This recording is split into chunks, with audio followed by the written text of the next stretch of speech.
اور اب بہت بڑا ایک کیک کہا جا رہا ہے آزاد کشمیر کا جو ہے وہ استحکام پاکستان پارٹی کے پاس چلا جائے گا، اور یہ ایسی پارٹی ثابت ہوگی کہ جس کی مرضی کے بغیر یا جس کی خواہش کے بغیر یا جس کے ساتھ کے بغیر کوئی گورنمنٹ بھی وہاں پہ شاید گورنمنٹ نہ بنا سکے. یعنی اگر پاکستان پیپلز پارٹی گورنمنٹ بنانا چاہے گی تو استحکام پاکستان پارٹی کی مدد اسے لینا پڑے گی، اور اگر میاں نواز شریف صاحب یعنی پاکستان مسلم لیگ نون وہاں پہ گورنمنٹ بناتی ہے تو تب بھی علیم خان صاحب کی انہیں ضرورت پڑے گی. آج علیم خان صاحب نے ایک تقریر کی اور ایک ویڈیو بیان انہوں نے جاری کیا تھا، میں ویڈیو بیان دیکھ رہا تھا. اس کے اندر 2-3 پوائنٹ بڑے دلچسپ تھے جو میں چاہتا ہوں کہ آپ کے سامنے رکھے جائیں. ایک تو انہوں نے کہا کہ آزاد کشمیر جو ہے اس کے اندر بہت زیادہ پوٹینشل ہے، اور جب تک یہاں پہ سرمایہ کاری نہیں ہوتی اور جب تک ٹورزم ڈیولپ نہیں ہوتی آزاد کشمیر کے اندر، اور جب تک درست قیادت سامنے نہیں آتی، یعنی ایک ایسی قیادت جو ٹورزم ڈیولپ کر سکے اور جو یہاں پہ سرمایہ کاری لا سکے، اس وقت تک یہاں پہ بڑے منصوبے نہیں بن سکتے، اور جب تک بڑے پروجیکٹ نہیں بنیں گے آزاد کشمیر کے اندر اس وقت تک آزاد کشمیر کے لوگوں کی مالی اور معاشی حالت بہتر نہیں ہوگی. تو ساتھ انہوں نے اپیل بھی کی عوام سے کہ جناب آج آپ جو جتنے نوجوان ہیں وہ خود ووٹ دینے کے لیے آئیں، اور ساتھ ساتھ اپنے بزرگوں کو، اپنی بہنوں کو، اپنے بھائیوں کو، اپنے گھر والوں کو بھی وہاں پہ لے کے آئیں تاکہ زیادہ سے زیادہ ووٹ آپ دے سکیں. اور جب ووٹ زیادہ ہوں گے اور اہل قسم کے لوگوں کو آپ لے کے آئیں گے تو اس سے پھر آپ کا جو ریجن ہے وہ ترقی کرے گا، اور جب آزاد کشمیر ترقی کرے گا تو تبھی یہ سارے مسائل حل ہوں گے. اب علیم خان صاحب کی جو تقریر تھی یا ویڈیو بیان ہے وہ بڑا مزیدار اور دلچسپ ہے، کیونکہ انہوں نے شاید یہ پہلے سیاستدان ہے یا ایک پہلی سیاسی جماعت ہے جس نے جو اصل نبض ہے کشمیر کی اس کو ہاتھ لگایا ہے کہ سرمایہ کاری جب تک یہاں پہ نہیں ہوتی اس وقت تک کشمیریوں کا مقدر نہیں بدل سکتا، اور جب تک یہاں پہ ٹورزم انڈسٹری ڈیولپ نہیں ہوتی اس وقت تک بھی کشمیری ان کی زندگی کے اندر کوئی خاص تبدیلی نہیں آ سکتی. اور یہ بات بڑی درست ہے،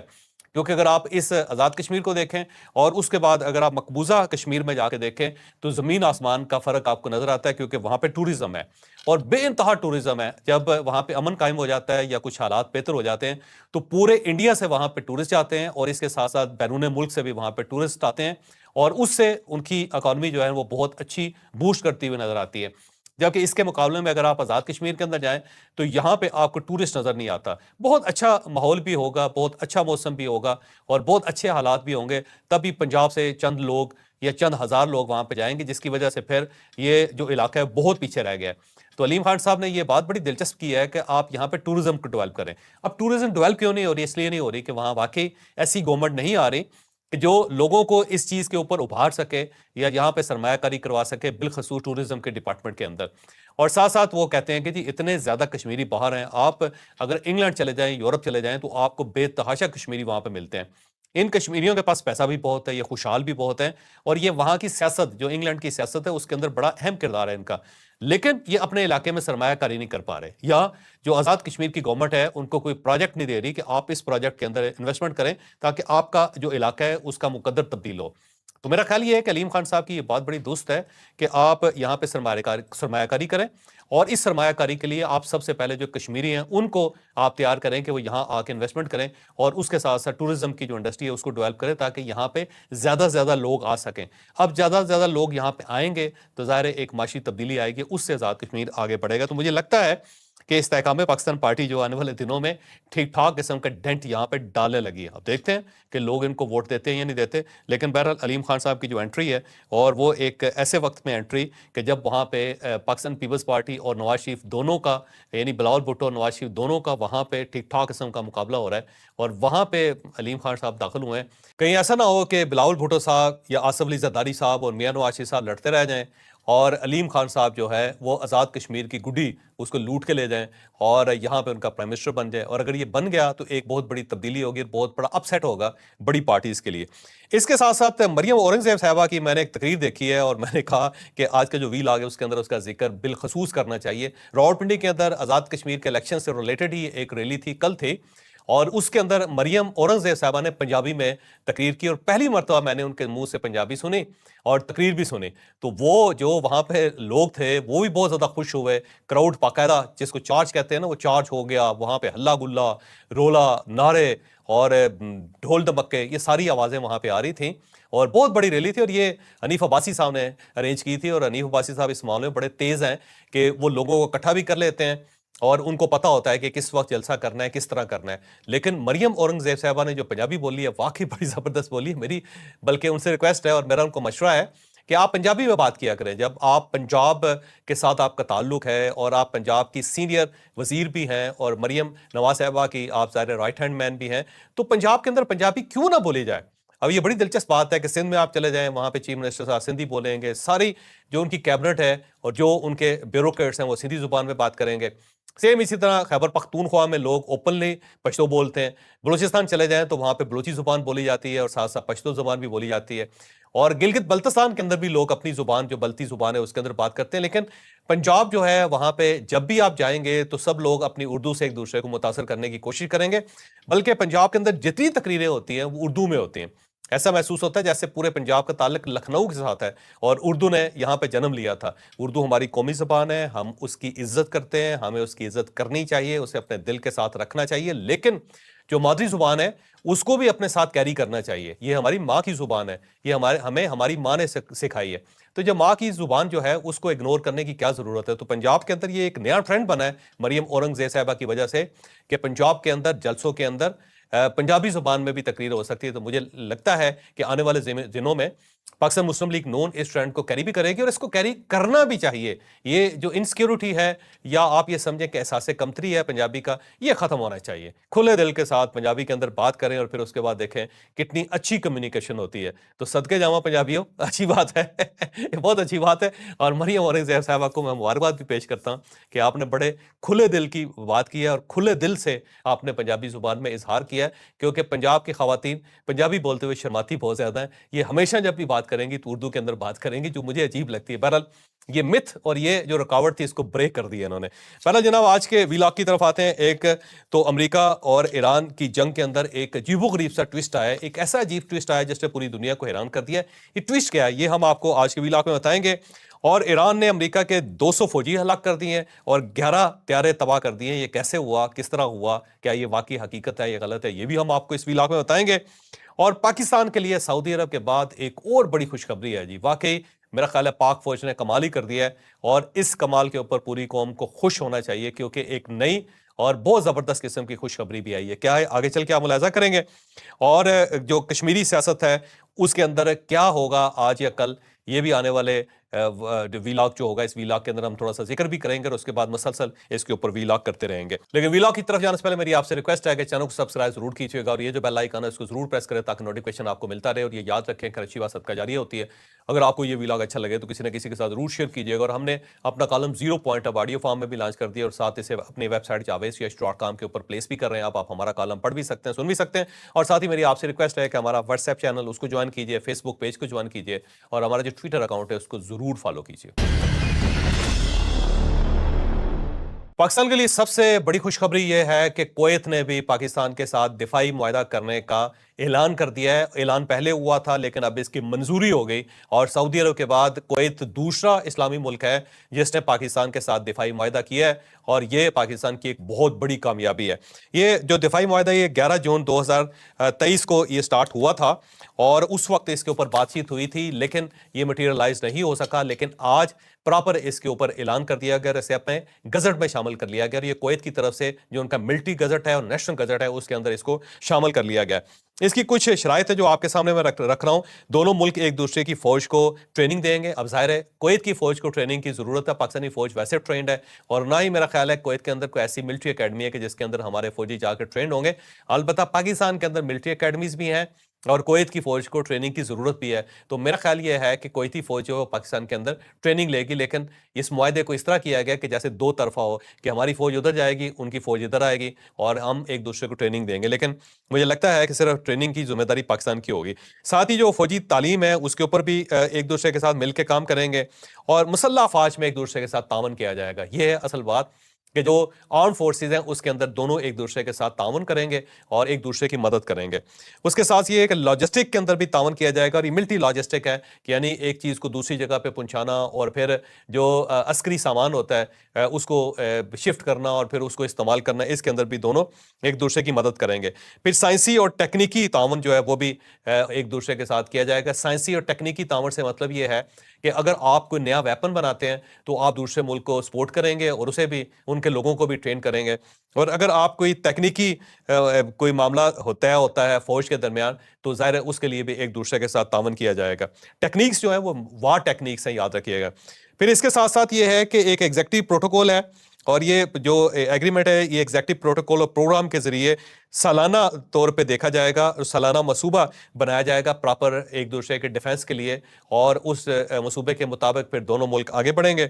پھر اس کے ساتھ یہ ہے کہ کلاسیفائڈ جو دستاویز ہیں, یعنی جو کلاسیفائڈ یعنی خفیہ جو ایگریمنٹس ہوئے ہیں دونوں ملکوں کے درمیان, اس سے کسی ایک فریق کی منظوری کے بغیر, یعنی کہ اگر فرض کریں پاکستان منظور نہیں کرتا یا پھر کویت اس کی منظوری نہیں دیتا, تو اسے کسی تیسرے فریق کے سامنے پیش نہیں کیا جائے گا, اسے اوپن نہیں کیا جائے گا. یعنی جو بھی ایگریمنٹ کویت اور پاکستان کے درمیان ہو رہا ہے اسے کسی جگہ پہ اوپن نہیں کیا جائے گا, اور اسے کسی اور ملک کے حوالے نہیں کیا جائے گا, کسی بین الاقوامی فورم پہ پیش نہیں کیا جا سکے گا.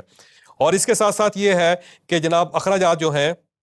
اس کا بھی باقاعدہ تخمینہ لگایا جائے گا, اور اس کا پراپر تخمینہ لگا کے پھر اخراجات جو ہیں ادا کیے جائیں گے. میرا خیال ہے جو ملٹری ٹریننگز ہیں, ویپنز ہیں, اور اس کے لیے ظاہر ہے پاکستان ایک بل پیش کرے گا اور اس کو پھر ادا کرے گا کویت. ساتھ یہ ہے کہ اگر کوئی تنازع ہو جاتا ہے تو اس تنازع کو مشاورت کے ذریعے ختم کیا جائے گا, لیکن اس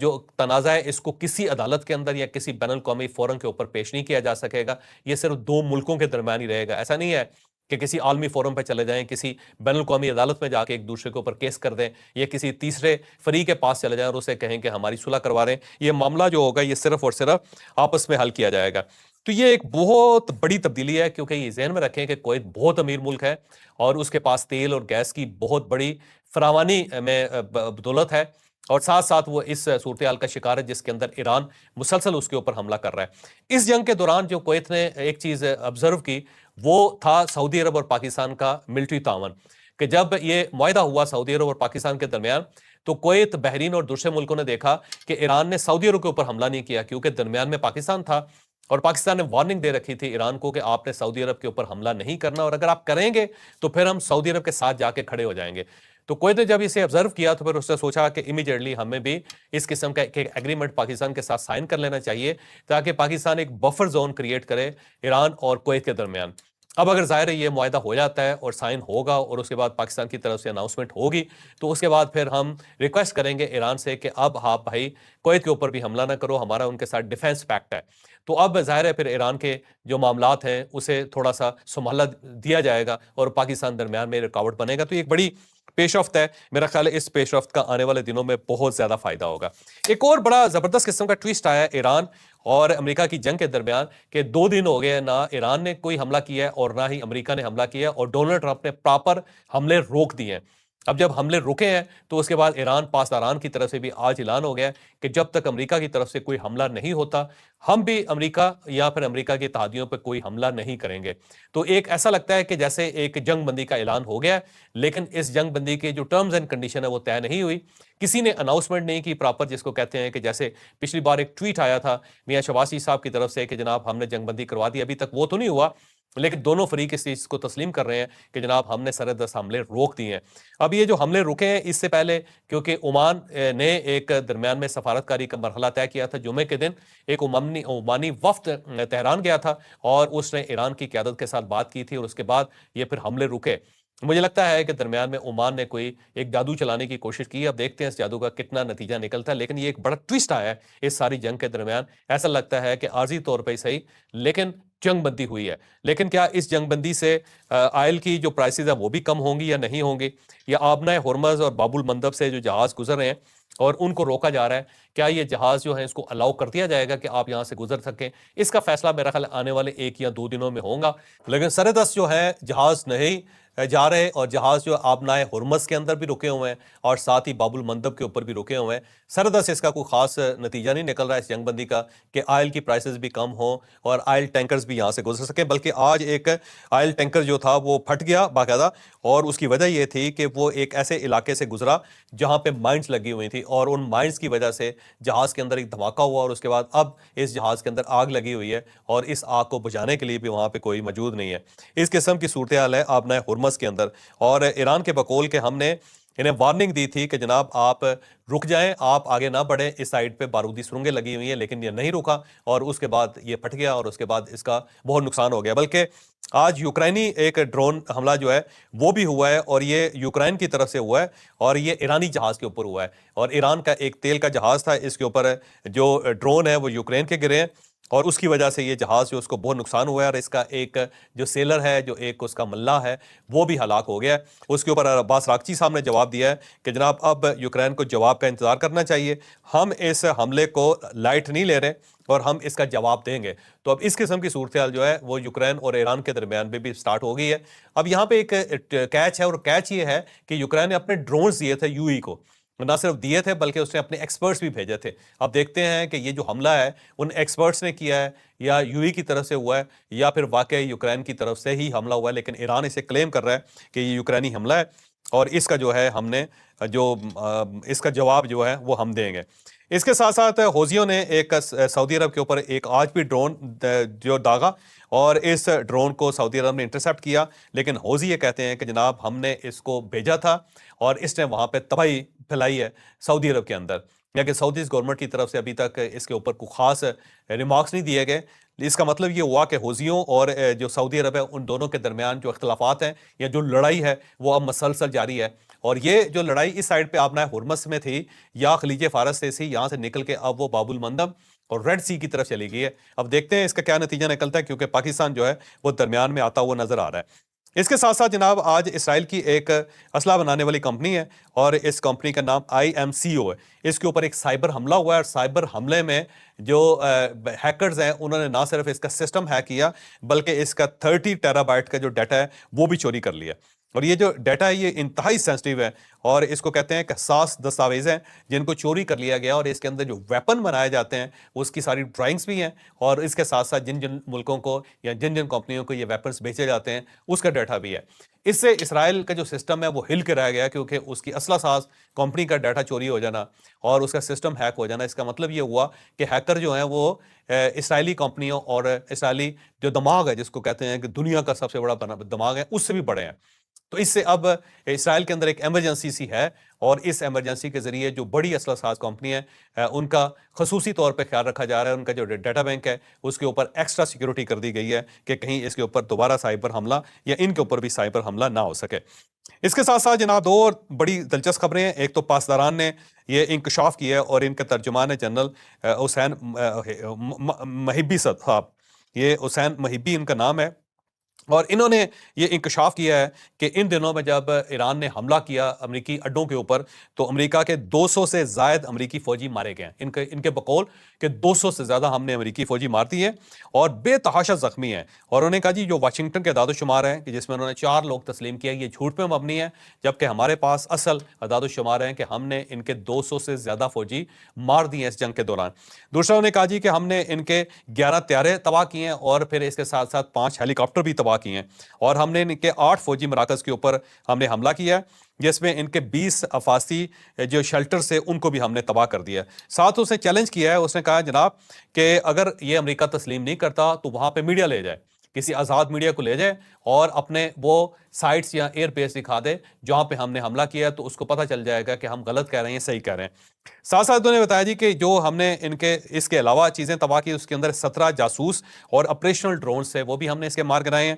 اور 8 ان کے نئے ڈرونز ہیں جو انہوں نے نئے تیار کیے ہیں یہ بھی اس جنگ کے اندر تباہ کر دیے گئے، اور ساتھ انہوں نے یہ انکشاف کیا کہ جو طیارے ہم نے تباہ کیے ہیں اس کے اندر ایک F-15 بھی ہے۔ اب یہ ذہن میں رکھیں کہ F-15 جو ہے لیٹسٹ طیارہ ہے امریکہ کا، اور اگر اسے واقعی ایران نے تباہ کر دیا ہے تو یہ ایک بہت بری خبر ہے امریکہ کے لیے۔ اس کے ساتھ ساتھ جناب ایک اور خبر ہے، اور یہ خبر امریکن میڈیا دے رہا ہے، اور اس کے بقول جنگ کے اندر جو شدت ڈونلڈ ٹرمپ لانا چاہتا تھا اس کے راستے میں JD وینس اور جنرل ڈین کین جو ہے نا وہ رکاوٹ بن کے کھڑے ہو گئے ہیں، اور یہ خبر جو ہے نا CNN نے دی ہے، اور CNN کے بقول ان دونوں نے ان کو روکا ہے کہ اس وقت ہمیں جنگ کو شدت میں نہیں لانا چاہیے، کیونکہ اس وقت امریکہ کے اپنے حالات بہت زیادہ خراب ہیں اور ہمارا جو اسلحے کا ذخیرہ ہے وہ بری طرح ڈیمیج ہوا ہے یا بری طرح استعمال ہوا ہے، ہمارے پاس اتنی جان نہیں ہے کہ ہم اس جنگ کو مزید طول دے سکیں یا اس کی شدت میں اضافہ کر سکیں۔ سی این این کے بقول جنرل ڈین کین اور جے ڈی وینس نے پراپر ہاتھ روکا اس کا ڈونلڈ ٹرمپ کا، ورنہ ڈونلڈ ٹرمپ جو ایک بڑا شدید حملہ اس کے اوپر کرنا چاہتا تھا ایران کے اوپر، لیکن ان دونوں نے اسے باز رکھا کہ اس وقت صورتحال جو وہ بہتر نہیں ہے۔ ساتھ سی این این کا یہ بھی کہنا ہے کہ ڈونلڈ ٹرمپ نے اپنے جو مذاکرات کار ہیں ان کو یہ ہدایت دے دی ہے کہ وہ مذاکرات جاری رکھیں، اور انہوں نے مذاکرات جاری رکھے ہوئے ہیں، اور ساتھ ساتھ وہ چاہتا ہے کہ حملوں کے اندر شدت آئے، لیکن اس کے اپنے ساتھی جو اس کا ساتھ نہیں دے رہے۔ اور اسی کے اندر انکشاف ہوا ہے کہ جمعے کے دن جب عمانی جو ایک وفد تھا وہ تہران میں جا کے ملا تو اس کے بعد حملے روکنے کا فیصلہ ہوا، اور سب سے پہلے امریکہ نے حملے روکے۔ جب امریکہ نے روکے تو اس کے بعد ایران کی طرف سے بھی پھر حملے نہیں کیے گئے۔ اس کے ساتھ ساتھ ایک نیو یارک ٹائمز کی خبر ہے، اور نیو یارک ٹائمز کی خبر بھی بہت خوفناک ہے۔ اس خبر کے بقول کہ جو ڈونلڈ ٹرمپ ہے اس کے پاس بڑی طاقتور فوج ہے، دنیا کی سب سے بڑی طاقتور فوج ہے، لیکن اس طاقتور فوج کے باوجود ڈونلڈ ٹرمپ جو ان کے اندر بری طرح پھنس گئے اور انہیں یہاں سے نکلنے کا راستہ نہیں مل رہا۔ ساتھ انہوں نے بتایا کہ ڈونلڈ ٹرمپ یہ سمجھتے ہیں کہ ان کے جو اختیارات ہیں اس کی کوئی حد نہیں ہے، وہ دنیا کی واحد سپر پاور کے پریزیڈنٹ ہیں، اور اس پریزیڈنسی نے انہیں اتنے زبردست قسم کے اور خوفناک قسم کے اختیارات دے رکھے ہیں کہ دنیا کی کوئی طاقت انہیں روک نہیں سکتی۔ لیکن انہیں اس جنگ کی وجہ سے اب اپنے اختیارات جو محدود ہوتے ہوئے نظر آ رہے ہیں، اور انہیں وہ حد نظر آ رہی ہے جو انہیں اس سے پہلے نظر نہیں آ رہی تھی۔ ساتھ ہی انہوں نے کہا کہ یہ صدارت میں آئے ہیں تو اس جنگ کے اندر گھس گئے، اور اس کے بعد اس جنگ نے ان کی مت مار کے رکھ دی، اور اب ان کو یہاں سے نکلنے کا راستہ نہیں مل رہا۔ اب 5 مہینے میں اس کا خیال یہ تھا، 5 ماہ پہلے کہ جب انہوں نے یہ جنگ سٹارٹ کی تھی تو ان کا خیال یہ تھا کہ فوری طور پہ 28 فروری کے بعد یہ اپنے اہداف حاصل کر لیں گے، لیکن 5 مہینے گزرنے کے باوجود بھی ڈونلڈ ٹرمپ اپنے اہداف حاصل نہیں کر سکے، اور وہ مسلسل پھنستے چلے جا رہے ہیں۔ ساتھ ساتھ نیو یارک ٹائمز کا یہ بھی کہنا ہے کہ اس جنگ کے اب 3 ہی حل ہیں۔ ایک حل یہ ہے کہ آپ جنگ کی شدت میں اضافہ کر لیں اور اس کو پھیلا لیں، دوسرا یہ ہے کہ معاشی دباؤ جو ہے وہ آپ ڈالتے چلے جائیں ایران کے اوپر، اور اپنے اوپر بھی معاشی دباؤ جو ہے اس کو ڈالتے رہیں، اور پھر یہ دیکھیں کہ دونوں میں سے پہلے کون تھکتا ہے۔ اور اس کے بعد آپ کے پاس ایک تیسرا آپشن یہ ہے کہ آپ ایک چھوٹا سا حملہ کریں، یا بغیر حملہ کیے ہوئے ڈونلڈ ٹرمپ یہ کہہ دیں کہ میں جیت گیا ہوں، اور اپنی فتح کا اعلان کر کے آپ وہاں سے نکل آئیں۔ لیکن یہ تینوں جو حل ہیں یہ سر دست مٹیریلائز ہوتے ہوئے نظر نہیں آ رہے نیو یارک ٹائمز کے بقول، کہ اب دیکھتے ہیں کہ ڈونلڈ ٹرمپ کون سا راستہ لیتا ہے، اور لیکن بہرحال اس کو راستہ لینا پڑے گا ورنہ وہ اسی طرح پھنستا رہے گا۔ ساتھ ساتھ اس نے یہ انکشاف بھی کیا کہ یہ بات درست ہے کہ جو امریکہ کے میزائل کے ذخائر ہیں ان کے اندر کمی آئی ہے، اور اس جنگ نے بری طرح ان ذخائر کو ڈیمیج کیا ہے، اور ڈونلڈ ٹرمپ کو اس چیز کا اندازہ ہے، لیکن ڈونلڈ ٹرمپ کو یہ بھی پتا ہے کہ وہ بری طرح اس جنگ میں پھنس گیا ہوا ہے۔ اور یہ بات درست ہے، ڈونلڈ ٹرمپ صاحب آئے تھے، ان کا خیال یہ تھا کہ ایران سرنڈر کر دے گا، لیکن ایران نے نہ صرف سرنڈر کرنے سے انکار کر دیا بلکہ اس نے اس کی دونوں ٹانگیں پکڑ لی ہیں۔ اب دیکھتے ہیں ڈونلڈ ٹرمپ جو ہے اس سارے سیناریو سے اپنے آپ کو کس طرح نکال پاتے ہیں۔ پہلا مجھے اجازت دیں، اگلے ویلاگ میں ملاقات ہوگی۔ پاکستان زندہ باد۔